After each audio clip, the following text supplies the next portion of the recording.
Olá pessoal, tudo bem? Eu aqui de novo. Bem, eu vou gravar agora a segunda, nós vamos falar agora sobre a segunda parte da aula 11 e 10, Taylorismo, Fordismo, e eu entro também no Toyotismo aqui com vocês, tá?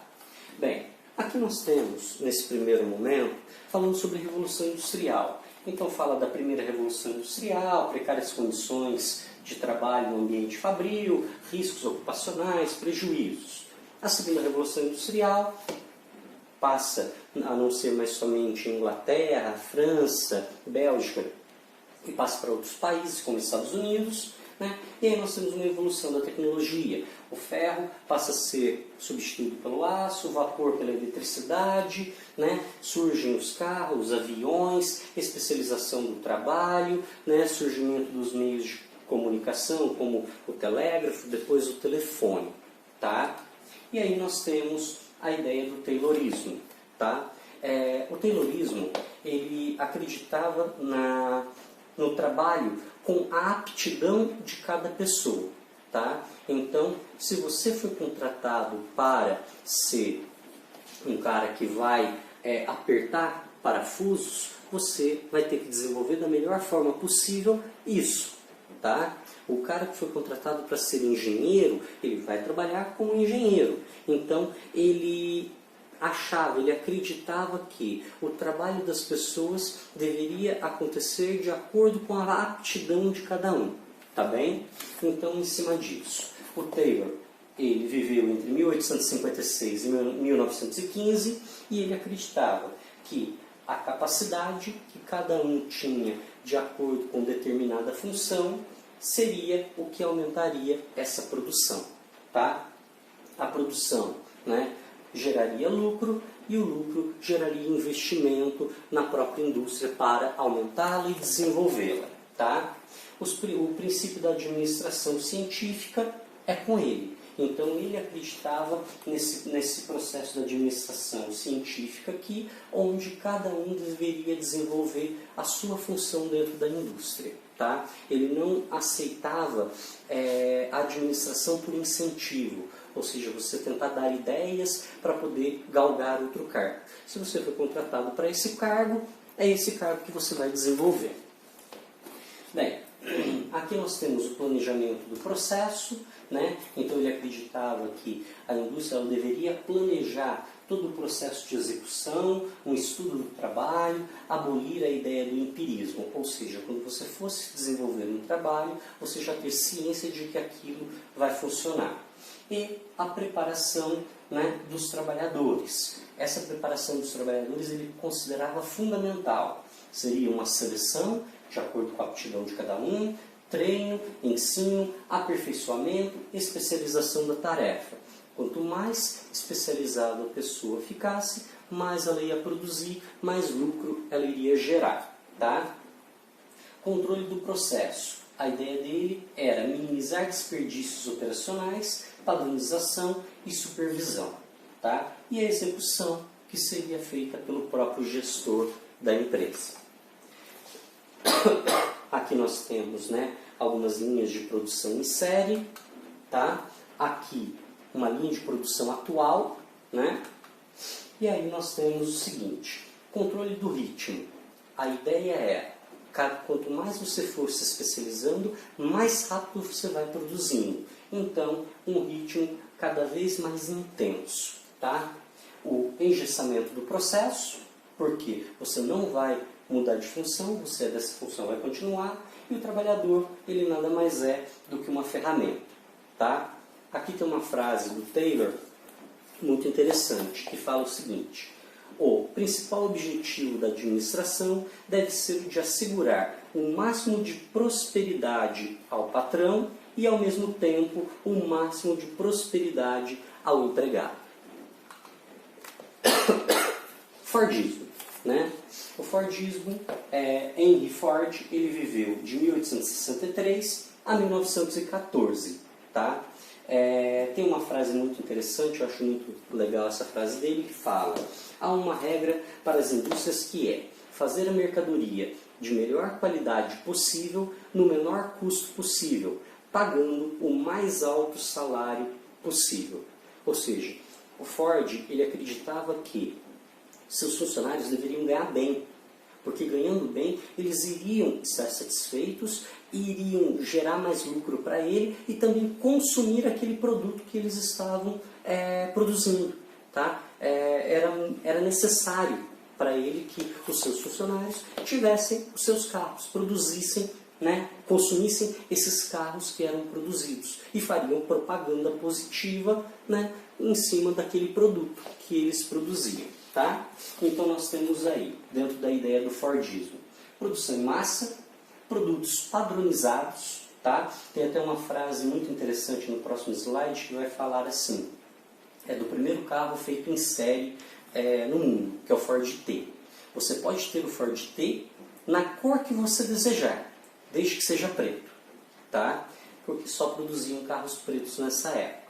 Então, os produtos eram padronizados, nós tínhamos o barateamento do custo, porque fazendo sempre igual, uma linha de produção, você ia se especializando, produzia e ia barateando o custo. Aumento do consumo e diminuição do estoque e capital de giro, né? A ideia do Ford era produzir tudo. Ele queria produzir tudo, desde o vidro até a borracha, tá, do automóvel. Essa era a intenção dele. No entanto, que ele vem para o Brasil e compra uma fazenda para plantar seringueiras. Ele monta o seringal. Não deu certo, mas ele montou. Por quê? Ele queria fazer a extração do látex para as suas indústrias. Tá? Bem, aqui nós temos, né, um carrinho produzido por ele, temos a linha de produção, tá? As linhas de produção aqui da Volkswagen, e temos aí o seguinte, a linha de montagem, né? Como é que funciona? Postos fixos e uniformizados, produção em série, matéria-prima, produzir da matéria-prima ao produto final, era o sonho dele, a ideia, e a simplicidade das tarefas, ou seja, coisas fáceis, coisas rápidas, tá? Coisas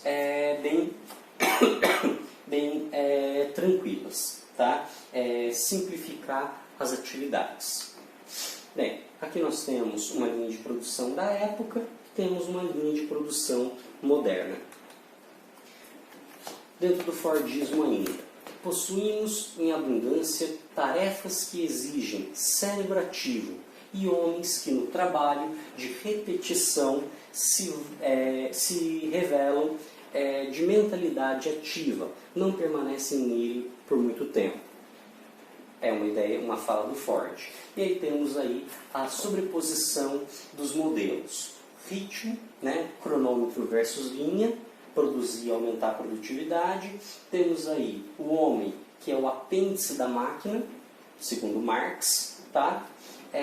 O turnover, né, que seria o capitalismo de bem-estar social, ou seja, o que seria isso? O Ford ele pensava numa maior remuneração para os seus funcionários, tá?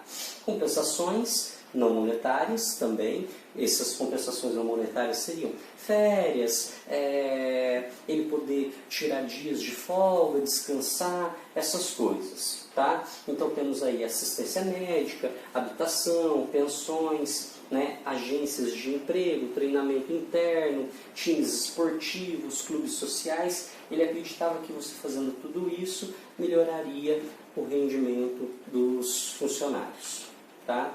E o toyotismo, né? Taishi Ohno, de 1912 a 1990, né, criou a ideia do toyotismo, que seria o quê? Custos não existem, é só uma fala. Custos não existem para ser calculados. Custos existem para serem reduzidos. Então, dentro da ideia do toyotismo, a ideia é reduzir o custo para que o produto fique mais barato, mais acessível. Temos aí o desenvolvimento, a ideologia do toyotismo veio pós-guerra, tá? A ideia dele, né, era também buscar essa matéria-prima e aumentar o consumo.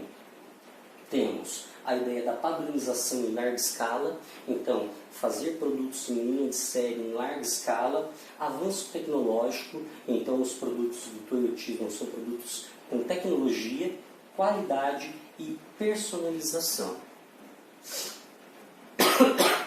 Ainda dentro da ideia do toyotismo, a flexibilidade da produção. Tá? Dentro dessa flexibilidade da produção, nós temos o que? Uma rotatividade. Tá? Então, você vai ter uma produção flexível, ou seja, você pode acrescentar aquilo que você quiser no seu carro, no seu equipamento. Tá?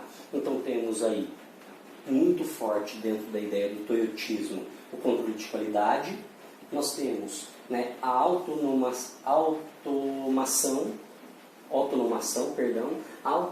mais automação. Minimizar, né, o retrabalho. Então a ideia é tentar fazer o produto o melhor possível para não ter que refazer, tá? E aí entra o just in time, né? Seria demanda, mais estoque, mais tempo, tá? Um fluxo contínuo, com células de produção e um sistema Kanban, tá? Que seria essa ideia aí de uma fábrica enxuta. O just in time seria a ideia de uma fábrica enxuta, ou seja, você tentar não ficar com estoque, trabalhar por encomenda.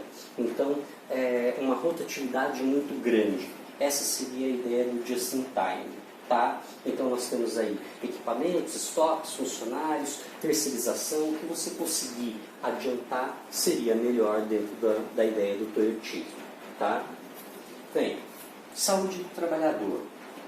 Dentro do toyotismo, pensava-se na saúde do trabalhador, flexibilização, né, e precarização é uma consequência, e temos aí a despersonalização do trabalho. Tá? Taylor e Ford, né, nós temos as operações simples. O toyotismo, a ideia do toyotismo seria a desespecialização, ou seja, não precisa necessariamente ser um produto ou uma mão de obra especializada, você pode treinar, tá? Cobrança por produtividade, isso daqui é uma máxima do toyotismo, você vai receber em cima do que você produziu, né? Tem um salário fixo, mas você recebe adendos em cima da produtividade, tá? E Taylor e Ford, né, pensavam em gestores, tá? Toyotismo não pensa em gestores, pensa na equipe, tá? E aí nós temos a ideia do toyotismo, então, é o quê? Uma rotatividade, você rodar, né, a produção. A pessoa dentro do toyotismo não vai trabalhar em um setor só. Ela trabalha em um, depois ela passa para outro, depois ela passa para outro, depois para outro, para ela saber todos os setores da fábrica. Tá bem? Bem, pessoal, foi algo bem rapidinho. Claro que depois nós vamos repassar isso quando estivermos presentes, tá? Mas acho que dá para vocês terem aí uma leve noção do que é. Gostaria que fizessem para mim, né, os exercícios aí das aulas 11 e 12, tá? E qualquer dúvida eu vou estar com vocês aí no WhatsApp, tá joia?